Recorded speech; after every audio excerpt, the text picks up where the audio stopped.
For a weekend that didn't have a lot of great games, it turned out to be a pretty exciting weekend after all. We had some upsets and some really close finishes. Here's how my top 25 looks after week 3 of the college football season. It looked like Georgia was going to be on upset watch as they trailed 14-3 at the half against South Carolina, but they managed to turn things around in the second half as they outscored the Gamecocks 21-0. Carson Beck threw for nearly 300 yards and helped rally Georgia in the second half to escape with the victory. Michigan had yet another easy victory as they took down Bowling Green 31-6. JJ McCarthy only needed to throw the ball 13 times as he threw for 140 yards with 2 touchdowns. Blake Corum led the team on the ground as he rushed for over 100 yards with 2 scores. Now that conference play finally starts next week, we can finally see Michigan actually play a good team. After last week's thrilling upset win over Alabama, Texas looked like they might be on upset watch as they were in a close game with Wyoming. They trailed at the end of the first quarter and led by only 3 at the half. Entering the fourth quarter, this game was actually tied at 10, but the Longhorns managed to outscore Wyoming 21-0 in the fourth quarter, and they ended up pulling off the pretty easy looking 31-10 victory. Quinn Ewers had an okay day as he threw for only 130 yards with 2 touchdowns. The MVP of the game was Jonathan Brooks, who led the team with 165 rushing yards. Florida State was on upset watch as they barely were able to beat Boston College on the road, defeating the Eagles by 2 points. After trailing midway through the second quarter, Florida State was able to reclaim the lead, and this game looked like it was out of reach in the third quarter as they had a 21-point lead. But Boston College scored 3 unanswered touchdowns, bringing them to within 2 points with 5 minutes left. Florida State was able to hold on and escape with the victory and remain undefeated. USC had a bye this week, so here's where I got him in my top 25. Early on, it was looking like Western Kentucky was going to give Ohio State a run for their money, but they pulled away in the second quarter and in the game and took down the Hilltoppers 63-10. Overall, Kyle McCord threw for over 300 yards with 3 passing touchdowns and had only 4 incompletions for the game. Travion Henderson added 100 yards on the ground with 2 rushing scores as well. This was a Hilltoppers offense that I was expecting to put up a lot of points, but the Ohio State defense really showed up, and this is by far their most impressive outing of the season so far. I keep trying to tell everyone that this is going to happen. Michael Penix Jr. had another unreal performance as Washington went on the road and knocked off Michigan State 41-7. The Huskies led 35-0 at the half, and this game was pretty much over at the end of the first quarter.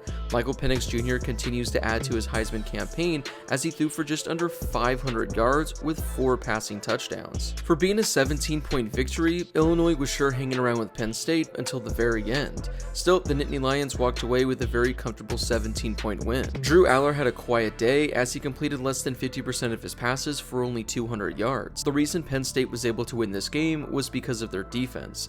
Actually, I don't know if it was because of their defense or just how bad Illinois' offense was. Luke Altmaier threw 4 interceptions for the game, and overall, Illinois had 5 turnovers on the day, and that was the difference maker in this one. Oregon had a very easy game as they hosted Hawaii, winning 55-10. Bo Nix threw for 250 yards with 3 passing touchdowns. Meanwhile, for Oregon, they rushed for over 220 yards as a team with 3 rushing scores. Notre Dame moved to 4-0 on the season with their 41-17 victory over Central Michigan. Sam Hartman was great once again as he threw 330 yards with 3 passing touchdowns. Audric Estime continues to be one of the best running backs in college football this season. He rushed for 175 yards with a score while averaging 9 yards a carry. Utah picked up their 3rd straight win as they had a pretty easy 31-7 victory over Weber State. Nate Johnson threw for 200 yards with a passing touchdown, while on the ground, the Utes combined to rush for 230 yards with 2 rushing scores. LSU had a very impressive victory as they dominated Mississippi State from start to finish, defeating them 41-14. Jaden Daniels had one of the best games of his career as he completed 30 of 34 passes for 360 yards with 2 passing touchdowns. He also led the Tigers with 64 yards on the ground and 2 rushing scores. Meanwhile, Malik Neighbors had one of the best games you'll see from a wide receiver all year. He caught 13 passes for 240 yards and 2 passing touchdowns. The defense also held Mississippi State in check as they held Will Rogers to only 100 passing yards. They also held Mississippi State to less than 100 yards on the ground as well. San Diego State made this one against Oregon State a little interesting in the fourth quarter as they cut their deficit to only 10 points, but Oregon State responded and ended up defeating the Aztecs by 17. DJ Uiagalelei threw for 285 yards with a passing touchdown. Meanwhile on the ground, touchdown, Damian Martinez led the team with over 100 rushing yards. Oregon State is still one of a handful undefeated teams remaining in the Pac-12. Colorado somehow managed to escape with a victory over Colorado State. Early on, it was looking like they'd be on upset watch and they were going to lose their first game of the year. But Shedeur Sanders rallied them back and threw for 350 yards with 4 passing touchdowns. The Magic season continues as Colorado enters Pac-12 play undefeated. It was an ugly game from Alabama as they were on upset watch most of this game against a really bad South Florida team. When I say really bad, I mean it because I think Alabama was favored by something like 28 points in this game. At the end of the first half, this game was tied at 3, and entering the fourth quarter, Alabama led by only 1 score, but they managed to escape with a 2-touchdown victory. They have a quarterback problem as both Tyler Buchner and Ty Simpson weren't really the answer. So we'll have to see what they do at the position next week, because this is definitely the worst looking Alabama team we've seen in quite some time. Before I get to the rest of my top 25, here's how you can make the college football season even more exciting and even win money. I've partnered with Underdog Fantasy to give my subscribers this exclusive deal. If you sign up using promo code Harris, they'll match your first deposit up to $100. That's up to $100 of free money that they're just giving you for free. You can choose anywhere from 2 to 5 players for your pick'em entry. I've had a lot of success recently as I've won a number of pick'em entries. Last night during Colorado State, I managed to win $1,000. And I've had a couple of those big wins this past week. Underdog Fantasy also has this exclusive promo for Sunday night, where if you're correct on your Tua Tagovailoa pick'em entry, you're immediately entered to win $10,000. So if you correctly pick his higher or lower on total yards, you're entered to win $10K. Not bad, I would say. So if you'd like to make the college football season even more exciting and win some money in the process, make sure to sign up on Underdog Fantasy with promo code Harris for a 100% match on your first deposit up to $100. Yeah, this game was over fairly early as Oklahoma knocked off Tulsa 66-17. Dylan Gabriel posted video game-like numbers as he completed 28 of 31 passes for 420 yards with 5 passing touchdowns. 3 different Oklahoma wide receivers had at least 110 receiving yards. Ole Miss picked up a 25-point victory over Georgia Tech thanks to a 38-point second half. Jackson Dart had himself quite the day as he threw for 250 yards on only 10 completions.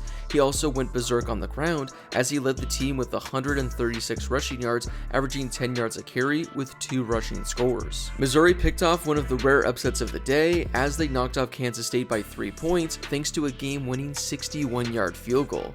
Overall, this was probably one of the more exciting games of the day, as this was pretty much a back and forth contest from the first quarter to the final seconds. Brady Cook had quite the performance for Missouri as he threw for over 350 yards with 2 passing touchdowns. Luther Burden III had one of the best games of his career as he caught 7 passes for over 100 yards with 2 receiving touchdowns. Just like that, Missouri is one of only 5 remaining undefeated teams in the SEC. Duke continued their strong season as they knocked off Northwestern 38-14. Riley Leonard completed 15 of 20 passes for over 200 yards. As a team, the Blue Devils rushed for 270 yards with 5 rushing scores. Riley Leonard led the team with 100 yards on the ground and had 2 of those rushing touchdowns. UCLA went to work over North Carolina Central as they defeated them 59-7. Dante Moore only needed to attempt 12 passes, but he threw for just under 200 yards with 2 passing scores. Meanwhile, as a team, UCLA combined to rush for over 400 yards, averaging 10 yards a carry with 6 rushing touchdowns. 5 different players rushed in the score, and 5 different players rushed for at least 60 yards in this game. Miami had an easy win over Bethune-Cookman as they knocked them off 48-7. Tyler Van Dyke had only 4 incompletions as he threw for 250 yards with 2 passing touchdowns. As a team, the Hurricanes rushed for 240 yards with 5 rushing touchdowns. Washington State had a very comfortable 64-21 victory over Northern Colorado.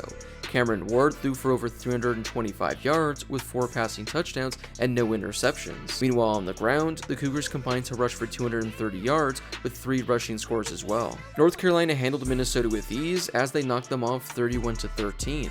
I thought this was going to be a tight game because of Minnesota's defense, but Drake May threw all over them. He threw for a season-high 415 yards and had 2 passing touchdowns. Nate McCollum led the team in every receiving category as he caught 15 passes for 165 yards and a score. Florida picked up probably one of the more shocking upsets of the entire season as they knocked off Tennessee 29-16. Early on, it looked like Tennessee was going to run away with this one, but Florida managed to outscore them 29-9 the rest of the game, including a second quarter in which they outscored them 20-0.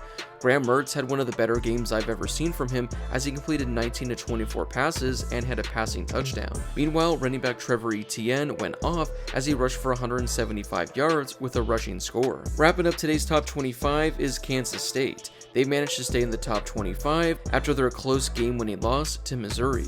Will Howard did all he could as he threw for just under 300 yards with 3 passing touchdowns. Like I mentioned earlier, this was a back-and-forth game, but ultimately Missouri was able to pull off the victory. Still, I think Kansas State's a really good team, that's why I have them staying in this top 25. Well, that wraps it up for this week's rankings. Was there a team you thought I had too high or too low, or a team that wasn't in the top 25 that definitely should have been in here? Whoever you think that team is, let me know in the comment section down below. Before you leave, don't forget to hit that subscribe button and turn on those notifications if you're new to my channel. I'm posting college football videos every day during the season, so make sure to subscribe so you never miss a video. Also, don't forget to drop a like on this video as well. It helps out with that YouTube algorithm and helps share the video with more college football fans. Plus, it only takes a second to do. As always, thank you guys so much for watching, and I'll see you all in my next video.